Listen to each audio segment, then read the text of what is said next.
l'issue de laquelle tout le monde a refusé. Les anges ont refusé.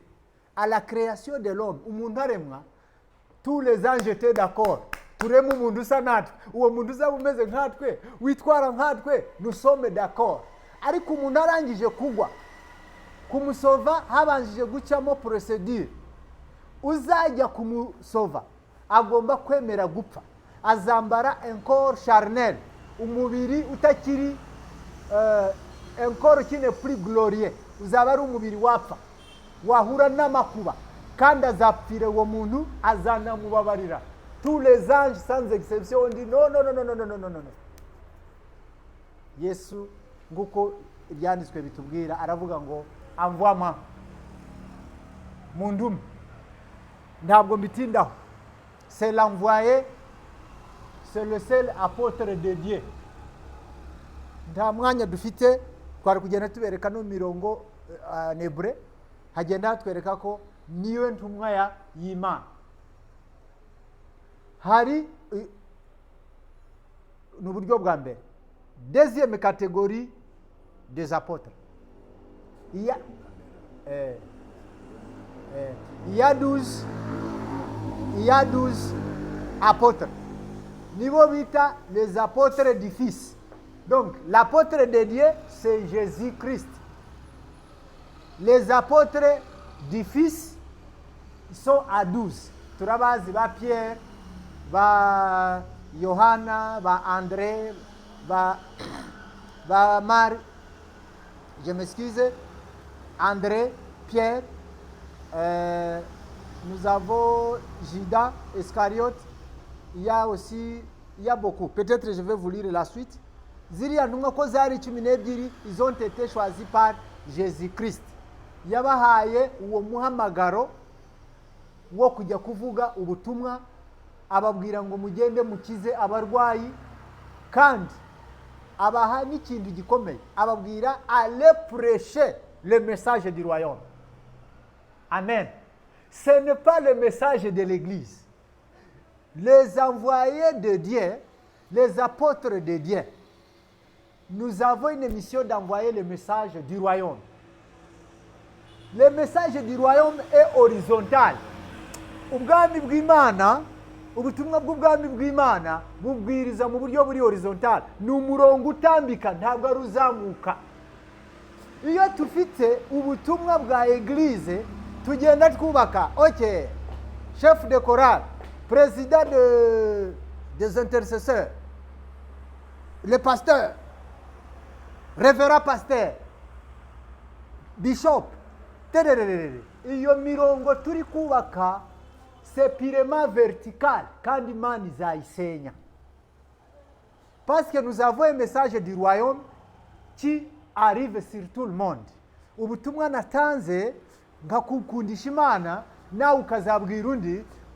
Nimba nari ntuye hano Gikondo, nawe utuye hariya za Sonatibe, uwa Sonatibe nawe akabwira uri hariya ku kibuga cy'indege, uri ku kibuga cy'indege akabwira uri Masaka, uri Masaka akambuka frontiere akajya Uganda. Tunaendelea dunia muzima, ubwami bw'Imana bukagera hose, kandi Imana ikadukomeza. Ariko nintangira gukora message vertical, par exemple moi je suis pasteur Guillaume, OK, je commence une église, dans mon ministère je suis le seul coach qui chante. Ninjye ugomba guhora mvuga, ninjye uzi iby'Imana, ninjye ubisobanuye. C'est faux. La parole de Dieu nous montre que tout le monde peut prêcher la parole de Dieu. Ni byiza ko tuba abantu b'Imana basobanukiwe. Abo ngabo bari babwiye ko aller prêcher la bonne nouvelle, entrer dans la maison. Inzu mugeramo bakabakira mubasabire amahoro, mubabwirize kandi mubasabire umugisha. Nimba hari mu abanyamugisha bazawakira. C'est ça les 12 apôtres du Fils. Tugiye kubona kategori ya gatatu y'intumwa. Ho ndahita mbasoma mu byakozwe n'intumwa 13. Ce sont les apôtres du Saint-Esprit. Il y a l'apôtre de Dieu, c'est Jésus, je me résume. 2. Les 12 apôtres du Fils. Numéro 3, il y a les apôtres du Saint-Esprit cyangwa intumwa za Mwuka Wera. Reka tubaze Bibiliya mu byakozwe n'intumwa ibice 13. Dusome mu zina rya Yesu. Haravuga ngo urugendo rwa mbere rwa Paulo rwo kuvuga ubutumwa. Tugiye gusoma umurongo wa mbere turagera ku murongo wa 3. Haravuga ngo mu itorero ryo muri Antiokia hariho abahanuzi n'abigisha aribo Barinaba na Simiyoni witwaga Nigeru na Lukiyosi w'umunyakurene na Manayeri wareranywe n'umwami Herode, hariho na Sawuli.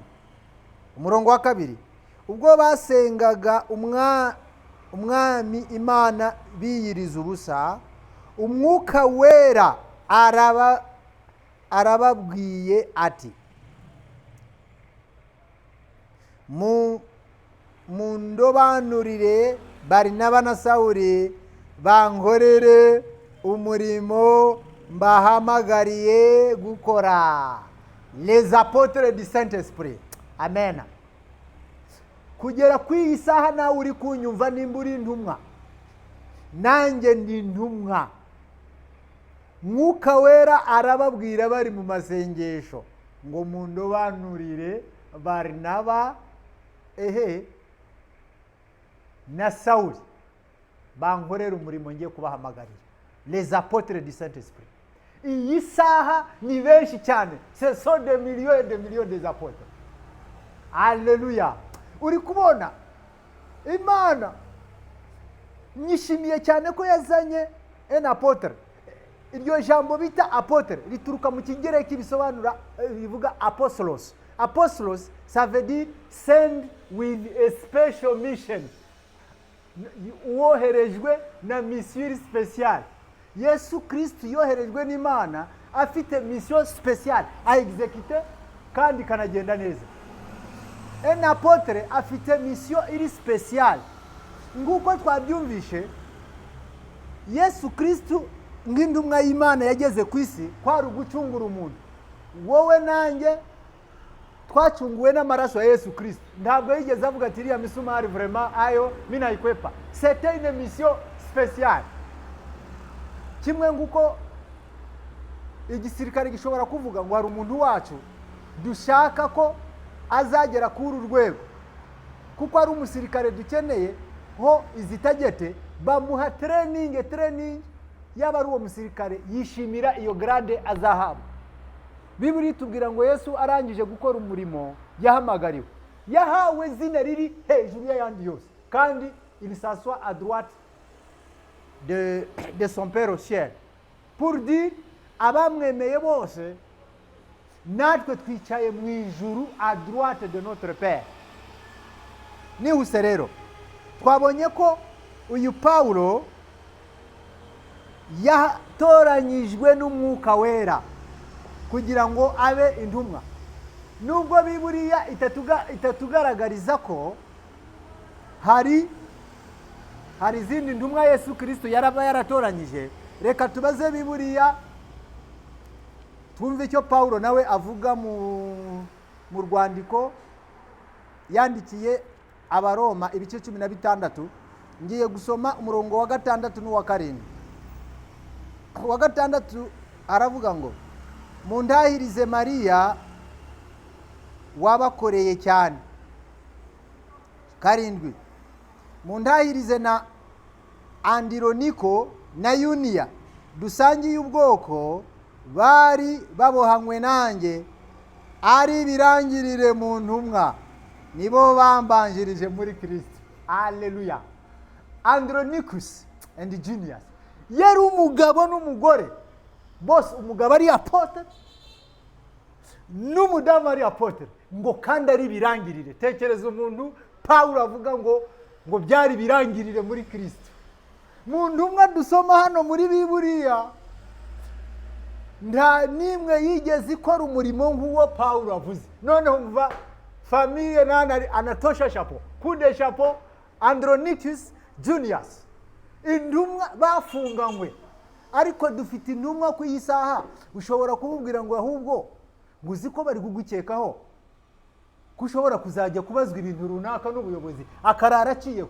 Nizo ntumwa dufite, kandi ibyo ari gukekwaho by'amafuti bitari n'ibyivuga butumwa, ugasanga banakora n'iperereza bakazamufata mu bintu by'amanyanga.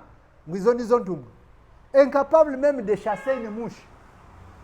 Ariko uri kumva anamushuhudia famille Andronicus.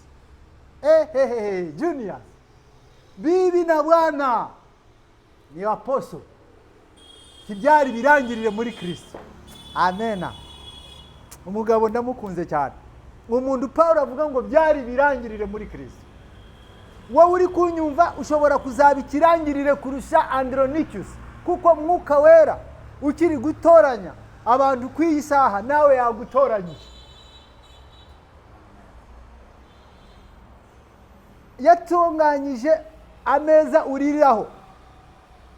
TV Gloria iri gutunganya abantu n'intebe, Imana ikemera ko yayikoresha mu gihe nk'iki ngiki, kugira ngo nuriya nawe wari uri kuvuga ngo intumwa ndizikiriho asobanukirwe ko Imana ishobora kuba iri kumuhamagara.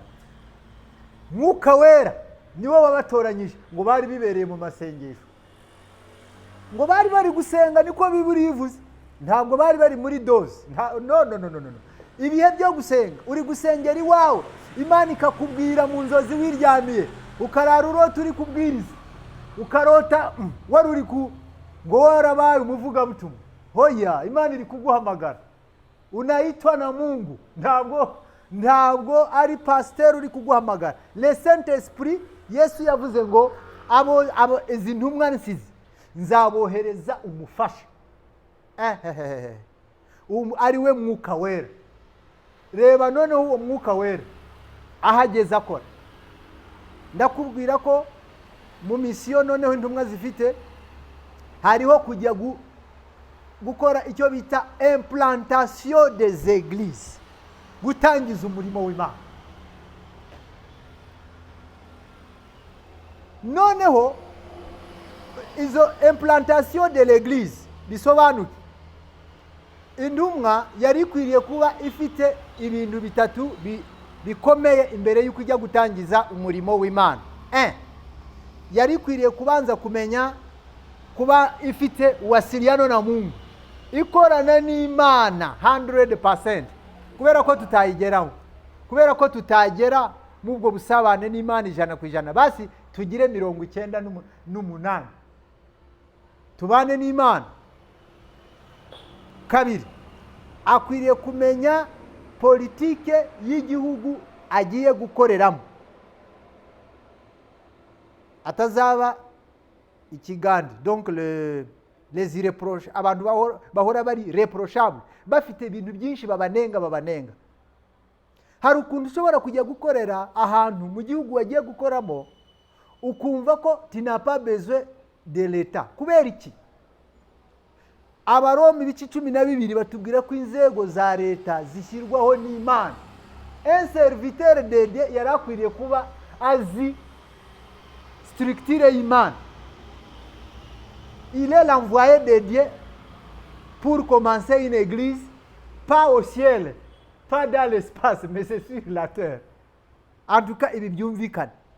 Nimba Imana igutumye Uganda, igutumye Canada, hari ibyo yagutumye wabonye ubutumwa bw'Imana, c'est vrai, c'est bien, tu as écrit pour ne pas oublier, genda urebe muyobozi wabwire ati ngewe je suis tel, nifuza kuzatangiza umurimo w'Imana hano.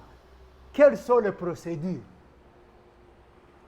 Bavuge anatuheshimia, anatunani, kugira ngo babone ko ufite uri umuntu muzima. Icya gatatu, amena, kubera ko leta c'est ça le parent de toute la population présente ugiye kuganiriza.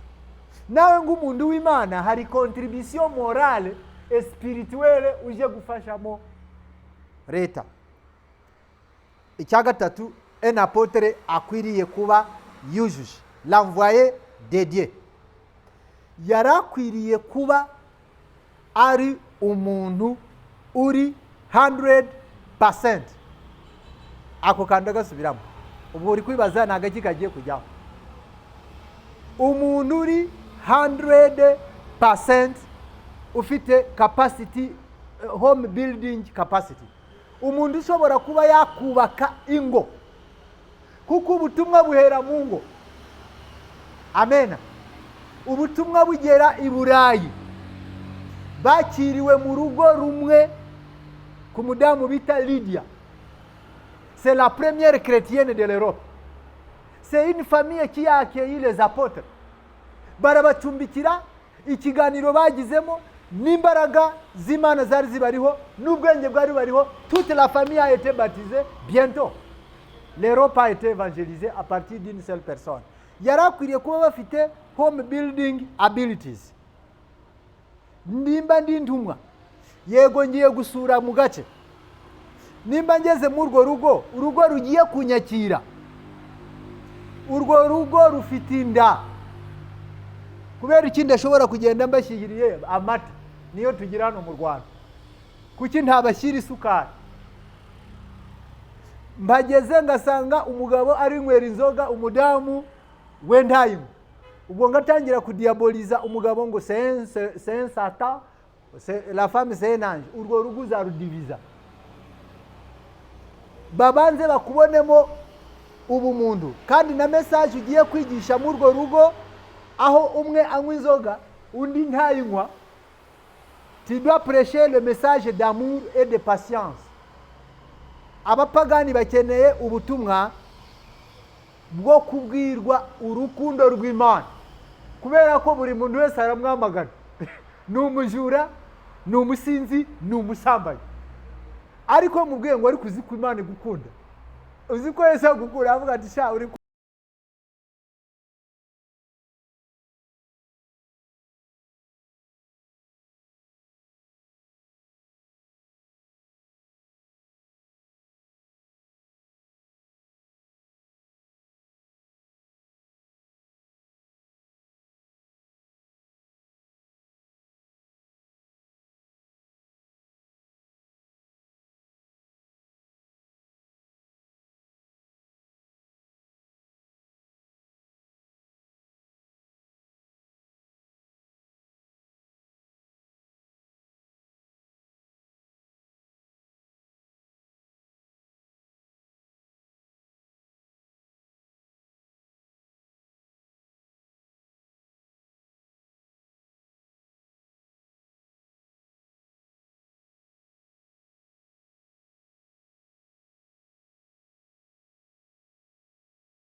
rizagukurikira. Genda ubwirize abantu bataragira gute, bataramenya na Kristo, ukagira fondation, une nouvelle fondation, akaba ari uhereyeho.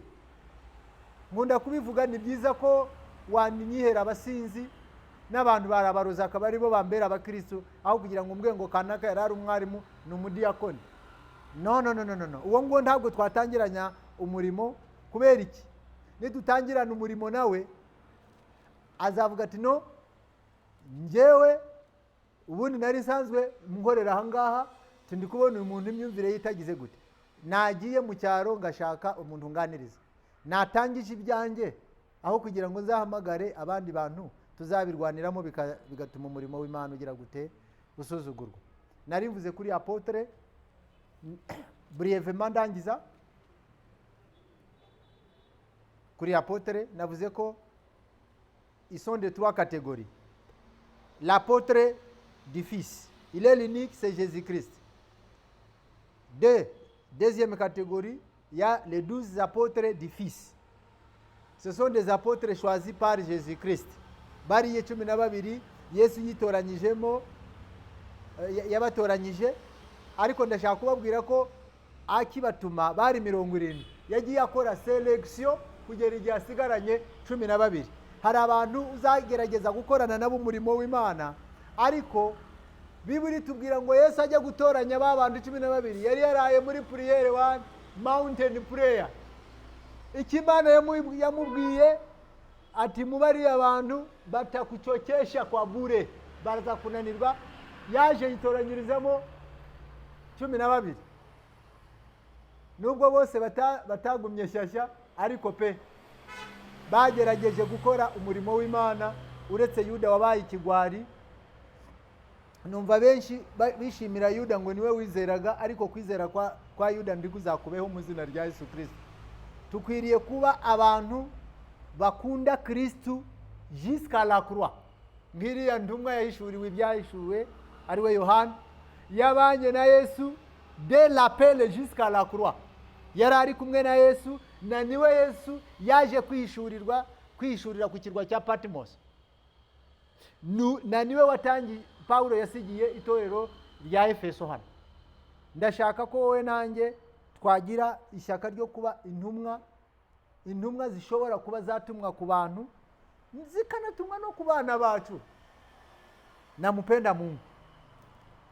Nakihuta vuba mvuga kuri abahanuzi. Twumvishe ko mu basengaga harimo abahanuzi. Il y a de vrais prophètes et de faux prophètes. Les vrais prophètes, d'abord, yarakwiriye kuba ari umuntu ukunda ijambo ry'Imana, et il vit une vie de sainteté.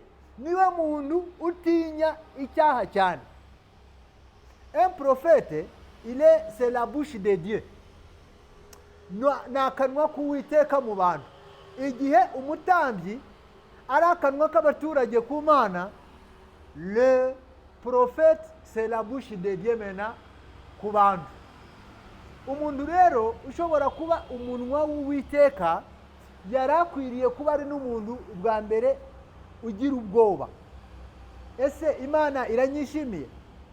Imana ijya kubwira Yeremiya ngo genda uvuge, yavuze ngo je ne sais pas parler, d'ailleurs je suis un bébé. Twebwe tugeze ku rwego aho Satani yagiye ashyira abantu nk'ikintu bita surestimation. Turi hejuru yo kwestima, yo kwiyemera. Abantu ntabwo babicisha bugufi. Pourtant Yesu Kristo tuvuga yari ari umuntu uri naturellement humble. Twebwe abantu no mu bihugu byinshi duturanye, iyo utavuze ngo apotre runaka, prophète runaka, uwo muntu ashobora no kutaguhanurira, ashobora no kutabwiriza mu rusengero. Ariko kubera iki tudakwiriye kuba nka Yesu Kristo, ngo wari umwami akemera kuvukira ahantu hari nk'i Nazareti, yari muri dumping, aho washakiraga imyanda, amasazi, yemera kuvukira aho ngaho. Twadukwiriye kuba turi abantu bicisha bugufi, tugaragaza icyo bita simplicité dans la grandeur. Ngaba ndi umuntu ukomeye ariko ndi toujours humble.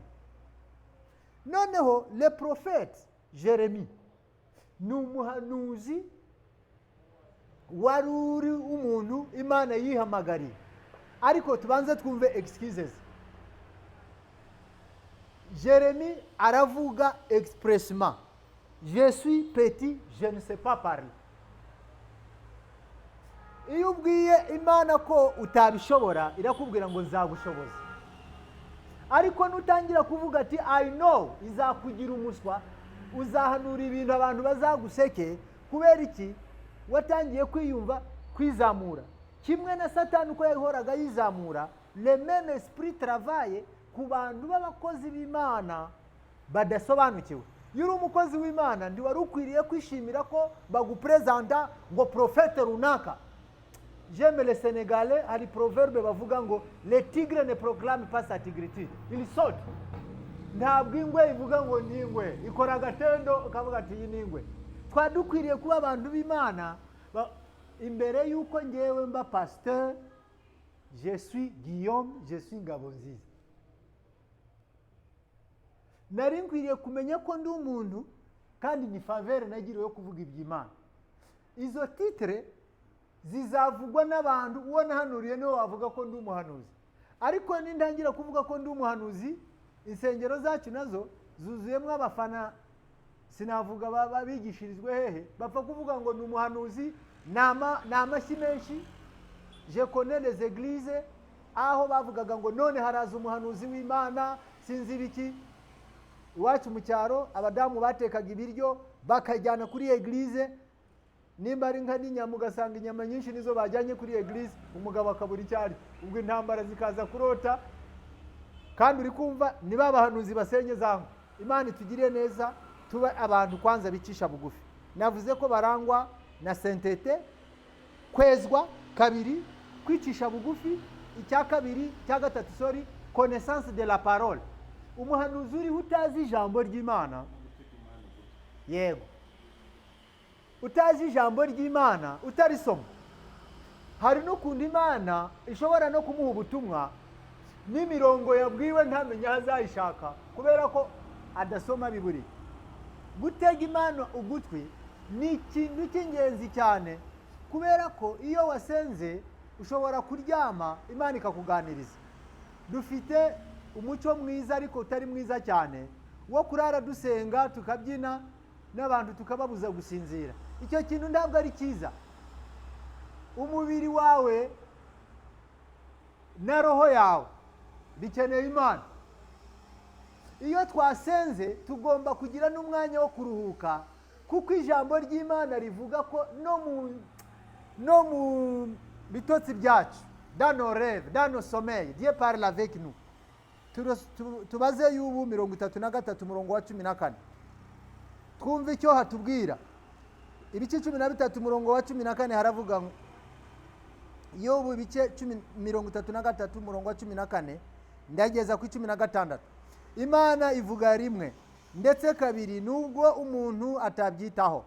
Mu nzozi mwiyerekwa rya nijoro igihe abantu bashyizweyo basinziriye mu mariri yabo, niwo yumvisha amatwi y'abantu igashyira ikimenyetso ku byo ibigisha.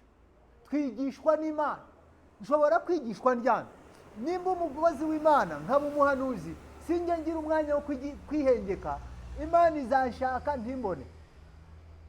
Iyo ngiye kubwiriza mu rusengero, hari ukuntu ngirira ubuntu, Imana irari mbaye situation iyerekwa rya eglise atari kujyamo ndindagira cyangwa nshakisha. Ntabwo tujyana amategise yateguwe n'abavuga butumwa cyangwa n'abigishwa ngo bibyamamare ngo bari bwo tubwiriza, ahubwo icyo Mwuka Wera yatubwiye ku iteraniro. Ushobora kuvuga ngo ubwo yari yakubwiye iki rino joro, ubwo yakubwiye iki? Hari icyo yambwiye rino joro. Yambwiye ngo erega abantu benshi babaye amatongo, imitima yawe yararimbutse, nta byiringiro benshi bagifitemo. Ndangira kubona ngo reba ngo hariho n'amarelation entre les vivants et les morts, abantu bapfuye n'abazima bagifite connexion ku rwego ushobora kwibaza, ese uyu muntu uriho ntacyo akora, ntabwo akiri sensible. Ndi wamubwira ngo ngwino ngubwire, nta kintu yakitabira. Ndi wanamuburire hoye abantu babaye insensible spirituellement. Ariko uyu mugoroba nk'umuhanuzi w'Imana, comme la bouche de Dieu, nguzaniye ubutumwa bukubwira ko utari itongo. Yesu ashimwe. Cyane cyane ijambo ry'Imana rivuga ngo bazongera bubake amatongo yari yarasenye. Haleluya. Umuhanuzi w'Uwiteka agaragaza laba kandi arangwa n'icyo kintu nababwiye, la parole de Dieu. iyo wagize umwanya wo kuryama Imana igira gute? Irakwishimira. Uwo muntu yasoma ijambo ry'Imana ahinduka umunyabwenge. Umuhanuzi iyo yemereye kuba umuntu w'Imana ashobora kuba ari umwana w'imyaka 12, 15, ariko yahugura abagabo, abamama bubatse pe, akabagira inama kuko afite inama z'Imana, ntabwo ari iz'abantu. Reka tubaze Bibiliya kugira ngo nihute ndangirize gatoya, twazabisubiramo kubera impamvu. Turarangiriza kuri 3. Reka ndangirije kuri Zaburi 119. Zaburi 119 umurongo wa 99 kugera ku 100. Ushobora kubaza ati uwo muntu tingiye gusoma imirongo ndebe nimba uhaba. Zaburi 119 umurongo wa 99 kugera ku 100. Bibiliya ivuga iki? Zaburi 119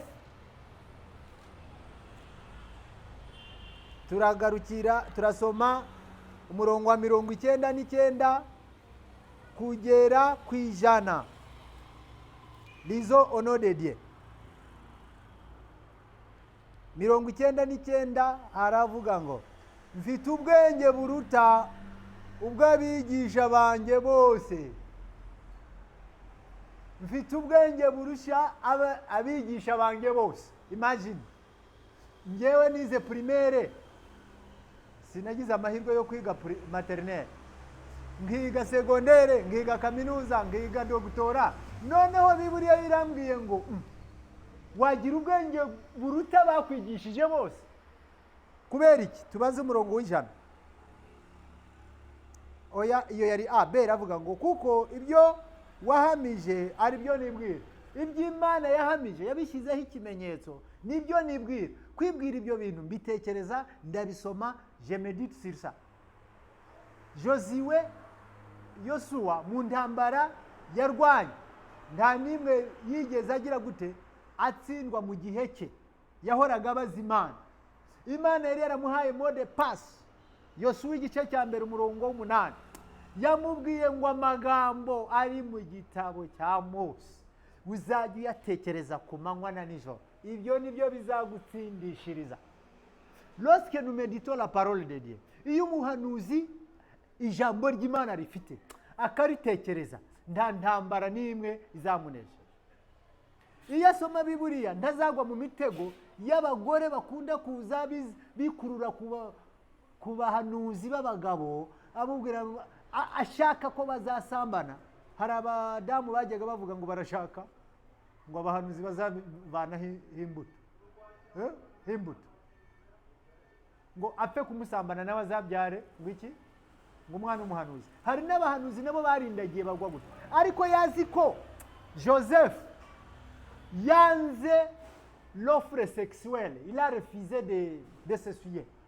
Yazi byanditswe, lorsqu'il médite la parole de Dieu, ntabwo yaba umuntu wa fake, il sera à 100% serviteur de Dieu. Umurongo w'ijana niho ndangirije, haravuga ngo ndajijuka nkarusha abasaza kuko njya nitondera amategeko wigishije. Kujijuka kuruta abasaza. Bandu b'Imana mukomere, muba abantu basobanutse. Turi kwinjira mu isi ifite umuvuduko mu bugome no mu bujiji. Turi kugera ku rwego aho turi gusanga abantu bagombaga gutugira inama akaba aribo batuyobya. Ugasanga ari umusaza cyangwa ari umukecuru, ariko nta magambo y'imyaka afite. Ndimumbaza aho nduye, ariko rimwe na rimwe ndi kugenda mu makartier, hari igihe uri kumva umusaza avuga ati ngewe ndi umukoboyi. Umukoboyi ni imvugo z'abajene b'abasinzi. Uwo nguwo uko akubwiye ngo ari umukoboyi, uwo nguwo nta nama uzamugira, nawe ndi wanamugisha inama, kuko imyitwarire ye ntabwo ajijutse. Tugeze mu mahirwe adasanzwe aho Imana iri kuvuga ati meme les jeunes, cyane cyane nko mu bihugu byacu, hano nge nakuriye igihugu navukiyemo hariya Kongo, nabonaga abayobozi ubusanzwe ari abasaza, bari abasaza, ukabona nibo ba inspector, nibo banani ba député, niho bandi. Ariko ahisi iri kugenda igera, uri gusanga meme les jeunes bavoka bari abasaza, ba procureur bari abasaza.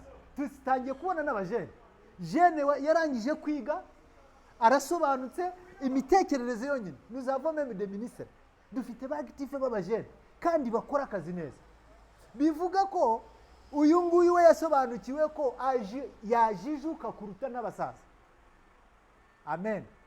Ndifuza ko icyamba wowe uri kumva ubu butumwa kavuga ko ndacyari umujene, wampaye ubwenge, ngiga neza, ngitwara neza, nanjye nkazaba umusenateri.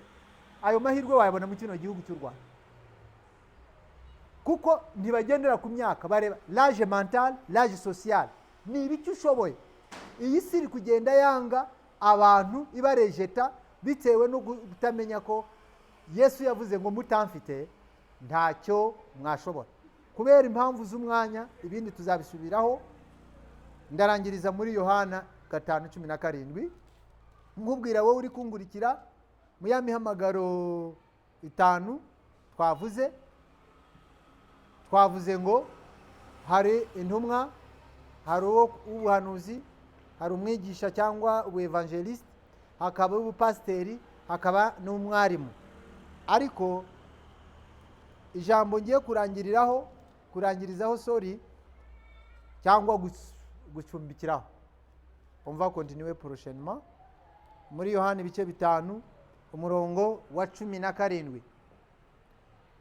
Twasome mu zina rya Yesu. Ariko arabasubiza ati, uwo ni Yesu wabasubizaga. Ubwo nyine bari bamubajije, data arakora kugeza na n'ubu, nanjye ndakora. Amen. Yesu bari bamubajije, ushobora kubibaza, ese hari habaye ikibazo ki? Umutwe w'amagambo uravuga ngo Yesu akiza umuntu umaze imyaka 38 amugaye. Yari afite 38 ans d'infirmité, yari afite ubumuga. Nshobora kuba mfite ubumuga buri spirituel qui dure plus de 50 ans. Noneho iyo nguru twumvisha ukuntu Yesu yamukijije, ngo abandi bajyaga bamuzana bakamuryamikiza ku kidendezi, sumbukiya pale jua kali imbu. Umva ibibazo yahuriraga na byaho ngaho, ushatse nawe wabyongeraho. Ariko ndakubwira ngo icyo famille n'ishuti bamukoreye ni ukumugeza ku kidendezi. Bagushize kuri pression ngo jya muri eglise, batizwa, komezwa, ariko ntiwigeze ugira gute, ntiwigeze wakira Kristo, ntiwigeze wakira ubutumwa. Ariko ndakubwira nubwo niyo infirmité, yaba yo kubona, yaba yo kumva, yaba yo gusobanukirwa, ndakubwira ngo Yesu arabasubiza kugeza na n'ubu. Data arakora, nanjye ndakora. Uwumve ko Yesu akiri gukora, ijuru rirakora, nanjye yantumye gukora, nawe ugiye gukora. Ewa, TV Glory iri gukora kandi turagendera gukora. Imana iduhe umugisha, twese hamwe iturebe twishimire. Amen.